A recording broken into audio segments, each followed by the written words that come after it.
तो let's start. Ultrasonic testing method जो लोग लेवल 2 एंड लेवल 3 करना चाहते हैं उसके लिए आज का चैप्टर जो है बहुत इंपॉर्टेंट बन जाएगा। और जनरली जो लोग इंटरव्यू भी देने जाते हैं उसके लिए भी आज का सेशन है बहुत इंपॉर्टेंट है। उसका रीजन क्या है? क्योंकि इंटरव्यू में जनरली आज के चैप्टर के ऊपर से ही बहुत सारे लोग पूछते हैं। प्रैक्टिकली शायद आपको पूछे ना पूछे एक अलग मैटर है, लेकिन थ्योरेटिकली आपको ये चैप्टर जो है, चैप्टर नंबर 4, जिसका नाम है wave propagation, reflection and refraction, reflection and refraction है, ठीक है, दोनों अलग अलग टर्म है उसके बारे में। और वेव प्रोपोगेशन जो 4 टाइप के होते हैं उसके बारे में हम लोग पूरा डेप्थ में डिस्कस करेंगे। ओके, हमने already chapter number 1 ultrasonic testing में चैप्टर नंबर 1 डिस्कस किया। एप्लीकेशन, ट्रेनिंग एंड सर्टिफिकेशन में लेवल 1 का ड्यूटी, लेवल 2 का ड्यूटी एंड लेवल 3 का ड्यूटी के बारे में डिस्कस किया। सर्टिफिकेट जो कैसे आता है उसके बारे में डिस्कस किया।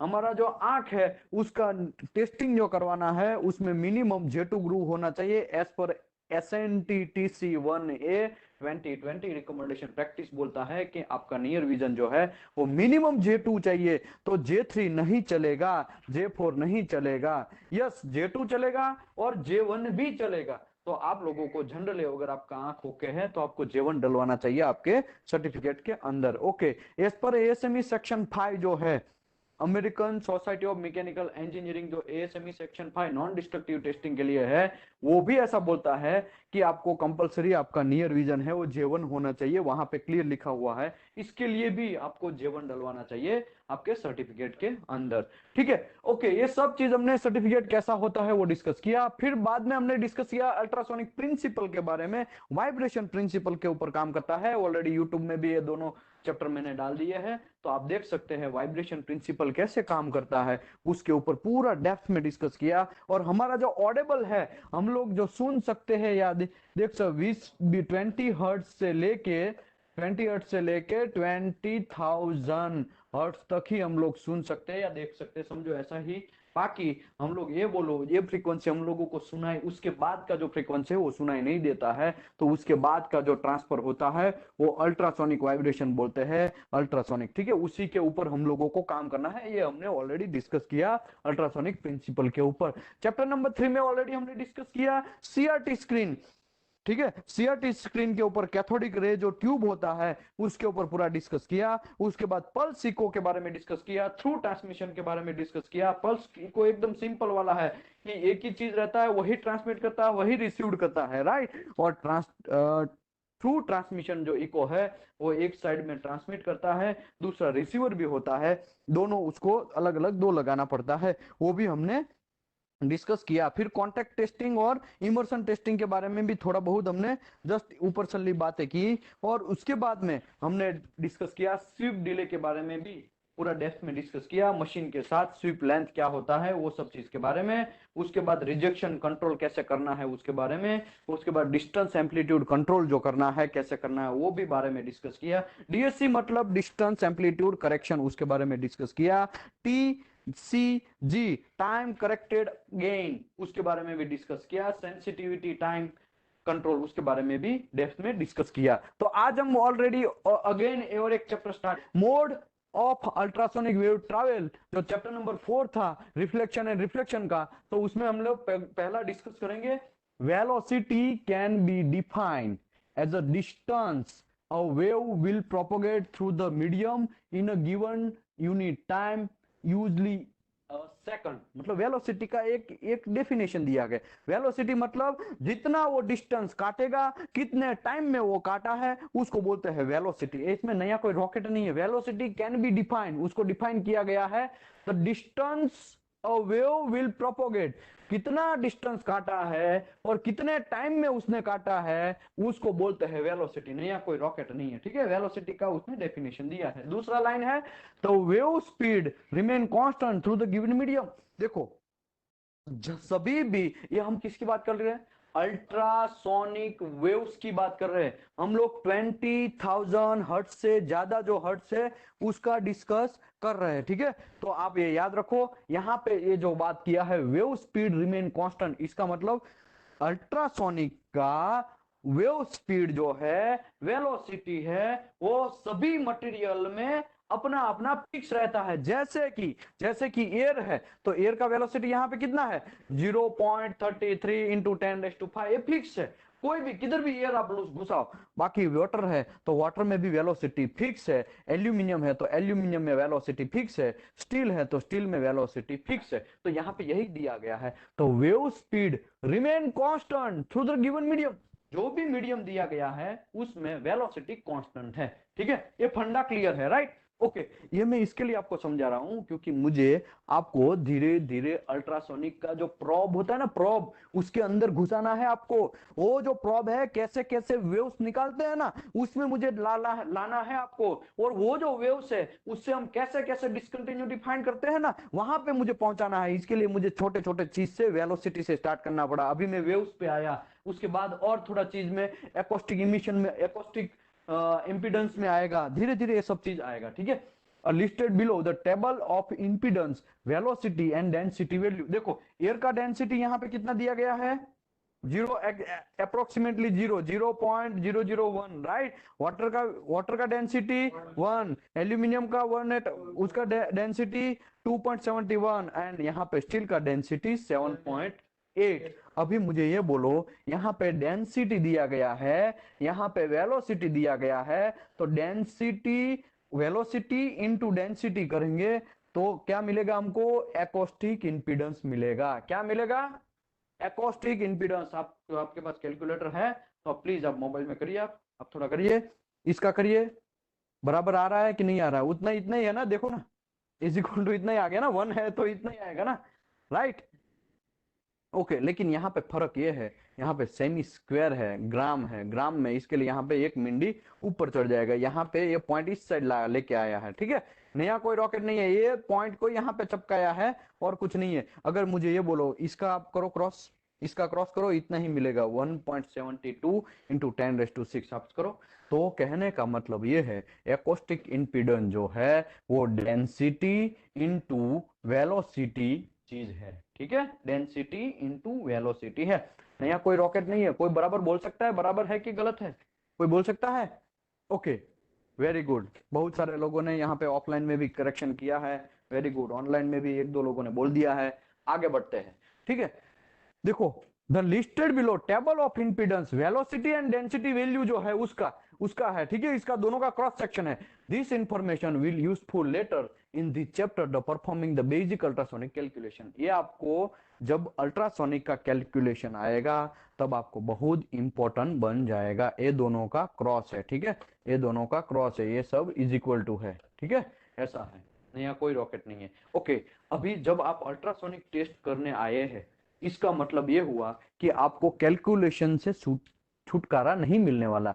कैलकुलेशन बहुत इंपॉर्टेंट पार्ट है और वैसा कैलकुलेशन है, साइंटिफिक कैलकुलेशन है, नया कोई रॉकेट नहीं है, एकदम सिंपल कैलकुलेशन है। ऐसा नहीं यहां से इसका मतलब ये होता है sine theta is equal to cos theta is equal to, ऐसा कुछ है नहीं। ठीक है, इतना डेंजर कैलकुलेशन नहीं है, तो आप टेंशन नहीं लेने का। कैलकुलेशन में कहाँ घुसा दिया, तीन बहुत कॉलेज टाइम पे हमने किया था, अभी यार साला हम लोग जॉब कर रहे हैं और आप कैलकुलेशन सिखा रहे हैं, ऐसा कुछ नहीं है। डोंट वरी, सिंपल है। आगे बढ़ते हैं। अल्ट्रासोनिक वेव आर रिफ्लेक्टेड, क्या लिखा है, रिफ्लेक्टेड। रिफ्रैक्शन एंड रिफ्रैक्शन दोनों अलग चीज है। ठीक है, तो आप यहां पे लिखा है ultrasonic wave are reflected when they encounter the medium of the different acoustic impedance. जहां पे एकॉस्टिक इंपीडेंस अलग हो जाएगा, जहां पे एकॉस्टिक इंपीडेंस अलग हो जाएगा, वहां पे वो क्या होगा, रिफ्लेक्ट होगा। रिफ्लेक्ट होगा। अगर मैं ये बोलूं, मेरा एक अल्ट्रासाउंड है, मैं ऑयल में से या तो वाटर में से मुझे स्टील में डालना है, तो वाटर एंड स्टील दोनों का एकॉस्टिक इंपीडेंस अलग अलग है ना, अलग अलग है ना। यहाँ पे देखा ना, वाटर का एकॉस्टिक इंपीडेंस इतना है और ये स्टील का एकॉस्टिक इंपीडेंस इतना है, तो दोनों का अलग अलग है ना। देखो, एक का 0.149 इंटू 10⁶ है, एक का 4.56 10⁶ है, राइट। तो अलग अलग है। अगर अलग अलग होगा तो क्या बनेगा, हमारा जो वेव्स है ना उसका डायरेक्शन टेढ़ा मेढ़ा चेंज होगा, राइट। अभी समझ में आया। ओके, अभी देखो यहाँ पे यही लिखा है, नया कोई नहीं है। Ultrasonic wave are reflected when, कब, when they are encounter a medium of different acoustic impedance। अगर acoustic impedance अलग अलग होगा, अलग जैसे ही बनेगा, वहां पे उसका रिफ्लेक्शन हो, सॉरी, रिफ्लेक्शन होगा। ठीक है, आगे बढ़ते हैं। The surface at which this reflection occur is called interface। और जो सरफेस से हमारा वो डायरेक्शन चेंज होगा वेलोसिटी का, अल्ट्रासाउंड का वेलोसिटी जो सरफेस से चेंज होगा, वो सरफेस को क्या बोलेंगे? इंटरफेस बोलेंगे। क्या बोलेंगे?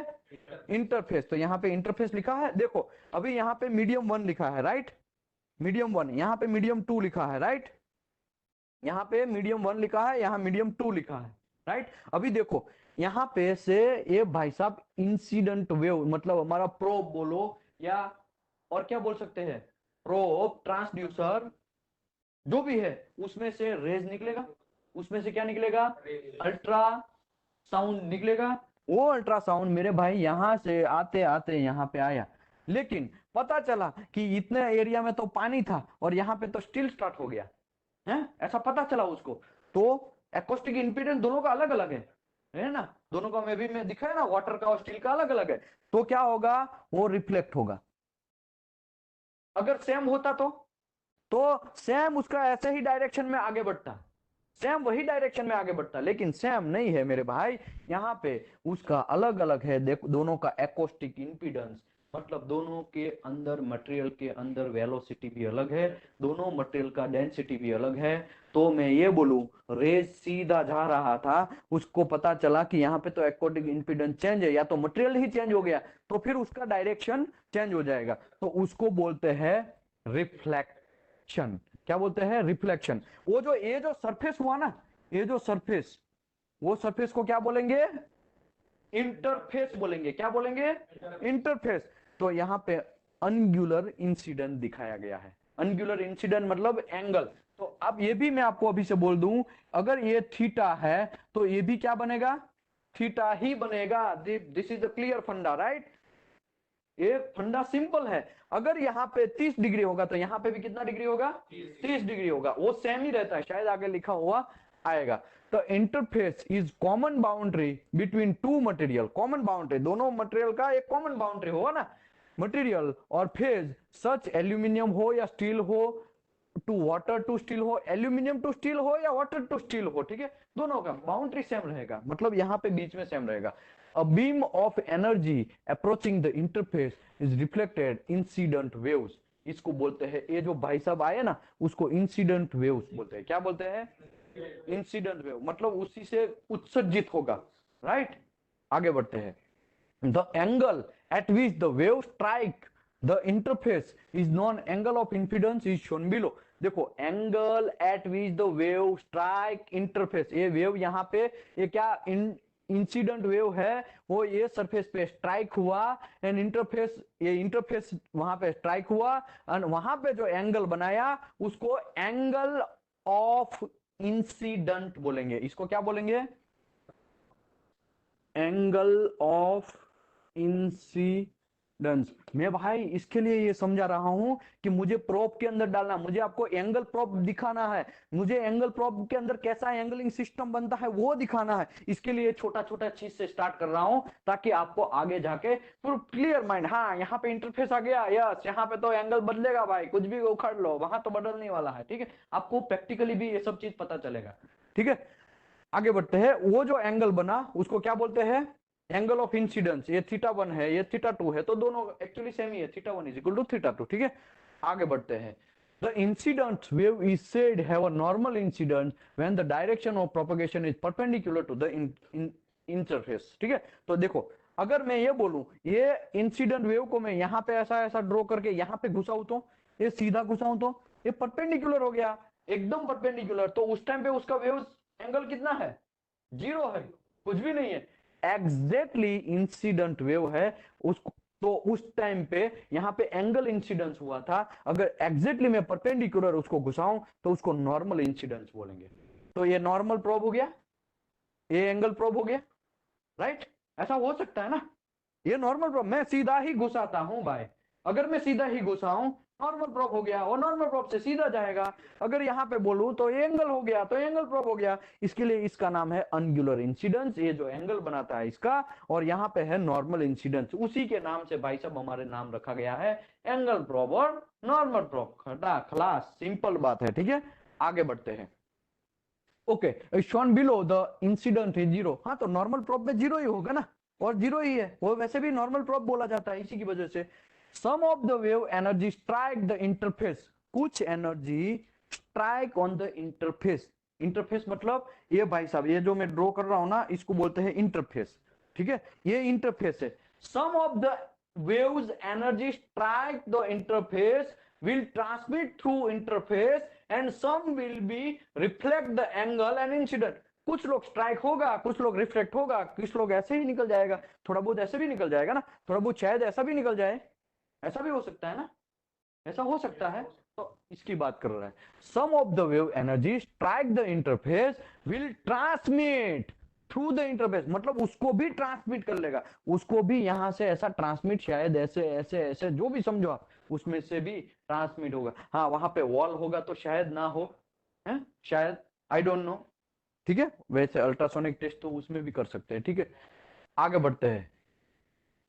सम of the wave energy strike the interface, जब इंटरफेस पे स्ट्राइक होता है उसका, तब will transmit through the interface, उसको भी ट्रांसमिट ऐसा हो जाता है। और and some will be reflect and the angle of incident, और कुछ लोग ऐसे एंगल में ऐसा भी हो सकता है। ठीक है, ऐसा है। द अमाउंट ऑफ रिफ्लेक्शन, क्या है, amount of reflection depend on acoustic impedance. वो तो सही बात है, जितना एकोस्टिक इंपीडेंस डिफरेंट डिफरेंट, उतना वो यहाँ पे ऐसा करके जाएगा। यहाँ पे मतलब क्या होगा, रिफ्लेक्शन होगा। रिफ्लेक्शन मतलब ऊपर, रिफ्लेक्शन रिफ्रैक्शन मतलब नीचे, है ऐसा ही है ना। देखो रिफ्लेक्शन, देखो रिफ्लेक्शन का स्पेलिंग REFLE। ठीक है, तो एफ पहले आया, एल एल पहले आता ना एबीसीडी में, और आर बाद में आता है, राइट। तो ऐसा याद रखो, रिफ्लेक्शन मतलब ऊपर, रिफ्रैक्शन मतलब नीचे, आर बाद में आता है तो नीचे वाला, ऐसा समझो, तो आपको कंफ्यूजन नहीं होगा। वरना बहुत सारे ये साला घुस गए हम लोग, ये क्या है यार, रिफ्लेक्शन एंड रिफ्रैक्शन। रिफ्लेक्शन मतलब यहाँ पे ऊपर की साइड में होता है, और रिफ्लेक्शन एंड नीचे की साइड होता है रिफ्रैक्शन, आर उसमें जोड़ना है। ठीक है, okay. The amount of reflection depend on acoustic impedance, वो depend on acoustic impedance. Yes definitely, acoustic impedance different different होगा, तो कांट तो होने ही वाला है, right. Ratio between two medium involve, वो दोनों का रेशियो है। ठीक है, this reflex reflectance factor will be discuss in detail in next chapter, उसके बारे में हम लोग डिस्कस करेंगे नेक्स्ट चैप्टर में। ठीक है, आगे बढ़ते हैं। The angle of reflection at the interface, तो यहां पे जो एंगल ऑफ रिफ्लेक्शन बना, जो एंगल ऑफ रिफ्लेक्शन बना, इसको ए बोलू, इसको बी बोलू, तो ये है रिफ्लेक्टेड वेव, ये है इंटरफेस। यहाँ पे इंसिडेंट वेव, इसको इंसिडेंट वेव बोलेंगे। यहाँ पे एंगल ऑफ रिफ्लेक्शन बोलेंगे। और ये जो boundary always equal to the angle of incident, A is equal to B, मतलब दोनों A is equal to B. ये तो मैं अभी मैं आप आगे ही समझा दिया। ठीक है, यहाँ पे भी ऐसा है, देखो यहाँ पे ऐसा घुसा, भले ही एंगल है, तो यहाँ पे जितना ए है यहाँ पे इतना बी बनेगा। ये जितना बनेगा, इसको एक इमेजनरी ये बाउंड्री में बोलू, इमेजनरी लाइन बोलू। ठीक है, तो ऐसा हो सकता है। ओके, आगे बढ़ते हैं। अभी मुझे ये सब चीज से क्या प्रूव करना है, मुझे भाई प्रूव तो नहीं करना है, प्रूव तो ऑलरेडी बड़े लोगों ने, टोपी लोगों ने, अमेरिकन लोगों ने कुल्ला टिका दिया है उसमें प्रूव करने के बाद। तो हम लोगों को इसमें नहीं पढ़ना है। हमको क्या करना है, हम लोगों को वेव्स प्रोपोगेशन समझना है, कितने टाइप्स के वेव्स है उसमें हमको डिस्कस करना है डिटेल में। तो ultrasonic vibration travel in many modes, travel in many modes and mostly common are use longitudinal, longitudinal waves, या तो कंप्रेशन वेव, या दूसरा है शेयर वेव, या ट्रांसवर्स वेव, राइट। और तीसरा है सरफेस सरफेस वेव, और चौथा है प्लेट और लैम्प वेव्स भी बोलते हैं। ठीक है, ऐसे 4 टाइप्स के वेव्स के बारे में आज हम पूरा डिटेल में एकदम समझेंगे, तो आपको कंफ्यूजन नहीं होगा। तो नॉर्मल प्रोब में जनरली ये लॉन्जिट्यूडनल वेव यूज होते हैं, शेयर वेव में एंगल एंगल प्रोब में ये शेयर वेव यूज होते हैं। सरफेस वेव में सेकंड क्रिटिकल एंगल हम जाएंगे तो सरफेस वेव यूज होते हैं। उसके बाद प्लेन वेव, जो भी लो थिकनेस है उसमें यूटी करना है हमको, एकदम लो थिकनेस में यूटी करना है, जिसका लैम्बडा हाफ लैम्बडा होगा, उसमें हम लोगों को प्लेट वेव यूज करना है। तो ये सब चीज है क्या, ये सब चीज कालाकांडी काम क्या है, उसका हम पूरा का पूरा डिटेल में डिस्कस करते हैं। पहला है लॉन्जिट्यूडनल वेव, दूसरा है शियर वेव, तीसरा है सरफेस वेव, चौथा है प्लेट वेव। ये चारों का अपना अपना एक रिस्पॉन्सिबिलिटी है। नॉर्मल प्रोब यूज करना है तो फिर हम लोगों का माइंड में क्लियर होना चाहिए, हाँ लॉन्ग सिम यूज कर, लॉन्जिट्यूडनल वेव यूज करना है, राइट। आगे बढ़ते हैं। Each wave mode has a specific function, सबका अपना अपना फंक्शन है, उसी की वजह से तो आज हम सीख रहे हैं। इन द अल्ट्रासोनिक इंस्पेक्शन, सबका अल्ट्रासोनिक इंस्पेक्शन जब करेंगे तो सभी वेव्स का अपना अपना एक स्पेशल वर्क है। Okay, it is important that each understand completely, तो हम लोगों को कंप्लीटली समझना पड़ेगा, राइट। चलो आगे बढ़ते हैं, लॉन्जिट्यूडनल वेव के ऊपर जाते हैं हम लोग। तो मेरे भाई जब लॉन्जिट्यूडनल वेव होते हैं तब हाँ क्या होता है, तब ऐसा होता है वो उसका जो डायरेक्शन है, प्रोपोगेशन डायरेक्शन है, दोनों का सेम रहता है। मतलब समझो मैं ये बोलूं, यहाँ पे मैं एक ऐसे ही एक प्लेट ड्रॉ करता हूँ, ऐसे ऐसे मैं यहाँ पे एटम ड्रॉ करता हूँ। ये एटम पता है ना, बीसीसी स्ट्रक्चर, एफसीसी स्ट्रक्चर याद है ना, material science metallurgy ion carbon diagram का पहले का टॉपिक याद है ना, मटेरियल साइंस मेटलर्जी, उसमें आता था फिजिक्स, या तो फिजिक्स में भी आता था, या यहाँ पे अगर इंजीनियरिंग किया है तो फिर मटेरियल साइंस मेटलर्जी में भी आता है बीसीसी स्ट्रक्चर। उसमें क्या होता है समझो, ये ऐसा उसका अरेंजमेंट है एग्जांपल के तौर पे, ठीक है। अभी यहाँ पे मैंने प्रोब रखा, क्या रखा, प्रोब रखा या ट्रांसड्यूसर रखा, ठीक है। यहां से मैंने यहां से ऐसा एनर्जी दिया तो ए एटम क्या करेगा, इसको धक्का मारेगा, ए एटम क्या करेगा, इसको धक्का मारेगा, फिर ये एटम क्या करेगा, इसको धक्का मारेगा, इससे कुछ नहीं होगा, ये एटम इसको धक्का मारेगा, ठीक है, ए एटम इसको धक्का मारेगा, ऐसा धक्का धक्के से। देखो वाइब्रेशन चैप्टर नंबर 2 हम सीखे ना पूरा डीप डेप्थ में, तो उसमें आपको क्लियर पता चलेगा कि क्या कांड होता है, क्या मसला होता है, क्या प्रॉब्लम होता है, कैसे वाइब्रेशन ट्रांसमिट होता है, वो सब चीज चैप्टर नंबर 2 में समझाया मैं, ठीक है। यूट्यूब में है, डाल देख लो। ओके, अगर नहीं देखा है तो हाँ फिर बार बार देखने से अच्छा है, फायदा ही है, नॉलेज तो गेन होगा ही। आगे बढ़ते हैं मेरे भाई, इसमें क्या होता है, ये जो एटम्स है वो ऐसे ऐसे है, राइट, ऐसे ऐसे है, राइट। अभी क्या होगा, वो वाइब्रेट होगा, लेकिन ऐसे और ऐसे वाइब्रेट होगा, ये भी वाइब्रेट होगा ऐसे, ऐसे वाइब्रेट होगा, ये भी वाइब्रेट होगा ऐसे और ऐसे बैक एंड फोर्थ मूवमेंट में वाइब्रेट होगा। मतलब अभी देखो मैं प्रैक्टिकली आपको दिखाऊं, समझो यहां से मैं एनर्जी डालता हूं तो जो ऑफलाइन है उसको आपको आइडिया आ जाएगा, ऐसे ऐसे, ठीक है, आगे पीछे आगे पीछे आगे पीछे आगे पीछे, ऐसा मूवमेंट होगा उसका, back and fourth movement, chapter number 2 पहला लाइन, राइट। तो ऐसा वो मूवमेंट होगा, तो वो जो वेव्स है उसके वजह से जो वेव्स क्रिएट होते हैं वो वेव्स को बोलते हैं लॉन्जिट्यूडनल या तो कंप्रेशन वेव, राइट। अभी थियोरी देख लेते हैं। और waves have particle particle sorry longitudinal compression waves have particle vibrate in back and forth movement, back and fourth movement એટલે आगे पीछे ऐसा, ठीक है, in the direction of the wave propagation. अगर समझो वेव का प्रोपगेशन, यहाँ पे मैंने प्रोब ऐसा घुसाया है, यहाँ पे ऐसा लगाया है, अगर डायरेक्शन इसका कौन सी साइड हुआ, ऐसा डायरेक्शन हुआ ना, प्रोब का ऐसा डायरेक्शन, उसमें से यहाँ पे मैं इलेक्ट्रिक एनर्जी दिया, क्या दिया, इलेक्ट्रिक एनर्जी, तो ये मैकेनिकल एनर्जी का डायरेक्शन कौन सा हुआ, ये डायरेक्शन हुआ। तो ये डायरेक्शन हुआ तो यहाँ पे समझो ऐसे छोटे छोटे पार्टिकल है, वो किस मूवमेंट में, ऐसा ऐसा ऐसा ऊपर ड्रॉ कर रहा हूं, ठीक है, इतना छोटा है इसके लिए मुझे समझ में नहीं आएगा या शायद आपको, तो ऐसे ऐसे आगे पीछे आगे पीछे आगे पीछे ऐसा वाइब्रेट होगा, ठीक है। न्यूटन्स का भी हमने देखा था कि एक बॉल को मारो तो फिर लास्ट वाला बॉल वो आगे जाता है, राइट, ऐसा। तो ऐसी डायरेक्शन में वो आगे बढ़ेगा, तो उसी की वजह से यहां लिखा है कि wave fourth and back movement and direction of the wave propagation, जो वेव डायरेक्शन हम डाला है किससे, ये जो प्रोब से या तो क्रिस्टल या तो ट्रांसड्यूसर से जो डायरेक्शन में डाला वही डायरेक्शन है, खाचा खाचा खाचा खाचा चलेगा, ठीक है। आगे बढ़ते हैं। Consider that all material are made up of atom line up in straight line to form the lattice structure. तो ऐसा हमको समझना है कि यहाँ पे ऐसे बहुत सारे ऐसे छोटे छोटे छोटे छोटे पार्टिकल होंगे, वो एकदम लाइन में है, ठीक है, ऐसा समझो, लाइन में मतलब ऐसा लाइन में, ठीक है, ऐसा, ये देखो सब चीज में ऐसा यहाँ पे ड्रॉ नहीं कर सकता हूं, लेकिन आपको ऐसा समझना है कि मेटल के अंदर स्ट्रक्चर। चलो, लॉन्जिट्यूडनल में ऐसा बैक एंड फोर्थ मूवमेंट होगा, और लॉन्जिट्यूडनल डायरेक्शन में, प्रोपोगेशन के डायरेक्शन में हमारा मूवमेंट होगा, उसी की वजह से उसको बोलते हैं लॉन्जिट्यूडनल वेव, और नॉर्मल प्रोब में हमको उसको यूज करना है। अभी बात करते हैं shear ट्रांसवर्स वेव की। shear वेव्स में क्या होता है? shear wave have a particle vibrate the perpendicular to the direction of the wave motion।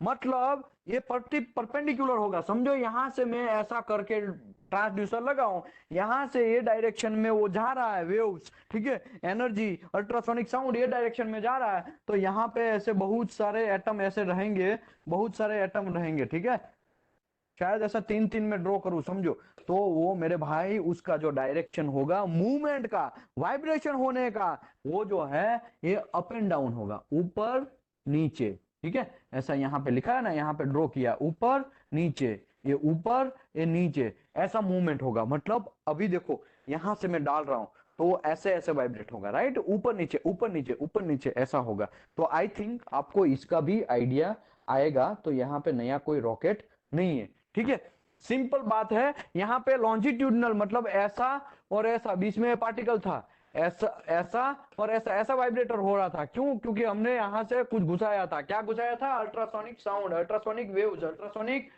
जो हमको टेस्टिंग करना है, वो मशीन से प्रोब से हमने घुसाया। तो ये जो अंदर जो पार्टिकल थे, एटम थे, वो ऐसे वाइब्रेट हुए, इसके लिए उसको लॉन्जिट्यूडनल बोलते हैं। लेकिन ऊपर एंड डाउन ऐसा भी हो सकता है ना, ये वो अप एंड डाउन भी वाइब्रेट हो सकता है ना। तो यहाँ पे नहीं है, यहाँ पे नहीं, यहाँ पे तो लॉन्जिट्यूडनल में आगे पीछे ही होगा, लेकिन यहाँ पे ऊपर नीचे ऊपर नीचे ऊपर नीचे ऐसा वाइब्रेट होगा। और उसी की वजह से वो जो वेव्स है उसको बोलते हैं कैसा वेव? शियर वेव, या तो उसको बोलते हैं ट्रांसवर्स वेव, ठीक है। तो यहाँ पे हम आगे बढ़ते हैं उसके ऊपर। Shear wave have particle vibration perpendicular to the direction of the motion, wave motion. जो वेव मोशन है उसके परपेंडिकुलर में जाएगा, तो परपेंडिकुलर में ही जा रहा है ना, वेव मोशन ऐसा है, राइट, वेव मोशन ऐसा है। यहां से मैं ऐसा ट्रांसड्यूसर घुसाया, तो ये ऊपर नीचे ऐसा वाइब्रेट होगा, शायद ऐसा है तो ऊपर नीचे, ऐसा है तो ऊपर नीचे ऐसा वाइब्रेट होगा। आगे पीछे होगा तो उसको कौन सा वेव बोलेंगे? Longitudinal wave. लेकिन ऊपर नीचे होगा तो कौन सा वेव बोलेंगे? Shear wave. और लॉन्जिट्यूडनल वेव है वो किस में यूज होता है? नॉर्मल प्रोब में। और शियर वेव एंगल प्रोब में। वेरी गुड, ऐसा जब एनर्जेटिक रखने का पता चलना चाहिए कि हम लोग यहाँ पे कुछ कांड कर रहे हैं, मतलब सीख रहे हैं, ठीक है। आगे, shear waves will not travel through the liquid और गैसेस। देखो बहुत बड़ा प्रॉब्लम, सबसे बड़ा प्रॉब्लम, ये जो शियर वेव्स है ना, वो लिक्विड में या तो गैसेस में ट्रैवल नहीं होगा मेरे भाई, ठीक है, लिक्विड में और गैस में ट्रैवल नहीं होगा शियर वेव, ये उसका एक गनचक्कर प्रॉब्लम है, ठीक है। आगे बढ़ते हैं। अगर स्टील का वेलोसिटी कितना है यहाँ पे? 32/0। लॉन्जिट्यूडनल वेव का वेलोसिटी क्या था? 5920। अभी आगे बढ़ते हैं, मैं आपको ये बोलूं कि चलो अभी मुझे पता चला नॉर्मल प्रोब ये है, ये एंगल प्रोब है, ठीक है। तो सबसे ज्यादा सेंसिटिविटी अल्ट्रासोनिक साउंड का किसका है? बोल सकता है कोई? सेंसिटिविटी मतलब क्या? λ/2 जितना हम लोग डिसकंटिन्यूटी फाइंड कर सकते हैं, राइट, λ/2 जितना डिसकंटिन्यूटी फाइंड कर सकते हैं। तो लैम्बडा इज इक्वल टू क्या है? Lambda is equal to v divide by f। तो मुझे ये बोलो, लैम्बडा जितना छोटा आएगा, जितना छोटा आएगा, उतना उतना हमारा डिसकंटिन्यूटी डिवाइड बाय 2 करेंगे, उतना डिसकंटिन्यूटी हम फाइंड कर सकते हैं, राइट। ये हमने चैप्टर नंबर 2 में लास्ट टॉपिक में समझा, राइट। अभी मुझे ये बोलो, यहाँ पे लैम्बडा छोटा करने के लिए हम क्या क्या कर सकते हैं? फ्रीक्वेंसी बढ़ाएंगे। चलो फ्रीक्वेंसी में आपको ये बोलूं, मेरा 4 मेगाहर्ट्ज का फ्रीक्वेंसी फिक्स है, चलो तब 4 मेगाहर्ट्ज का मेरा फ्रीक्वेंसी फिक्स है दोनों में। तो और मैं वेलोसिटी को कुछ कांड कर सकता हूं? वेलोसिटी अगर मैं बढ़ाएगा या कम करेगा तो फायदा होगा मुझे, लैम्बडा कम मिलेगा। वेलोसिटी अगर मैं जितना कम रखेगा उतना अच्छा है, उतना लैम्बडा कम मिलेगा। लैम्बडा कम मिलेगा तो उतना छोटा का छोटा डिस्कंटिन्यूटी मिलेगा, मिलेगा कि नहीं मिलेगा? चलो मैं आपको ये बोलूं, मैं 3 मेगाहर्ट्ज का lambda is equal to v divide by F, ठीक है। उसमें f जो है मेरे पास प्रोब जो है वो 4 मेगाहर्ट्ज का, या चलो 3 मेगाहर्ट्ज का ले लो, ठीक है। ये 3 मेगाहर्ट्ज का मेरा प्रोब है। कितने का है? 3 मेगाहर्ट्ज का। तो अभी इसका वेलोसिटी लॉन्जिट्यूडनल वेव्स में लैम्बडा कितना आता है और शेयर वेव्स में लैम्बडा कितना आता है, उसमें वेलोसिटी इतना है। तो कोई गिन सकता है? कंप्यूटर कहां गया? निकालो। चलो, lambda is equal to we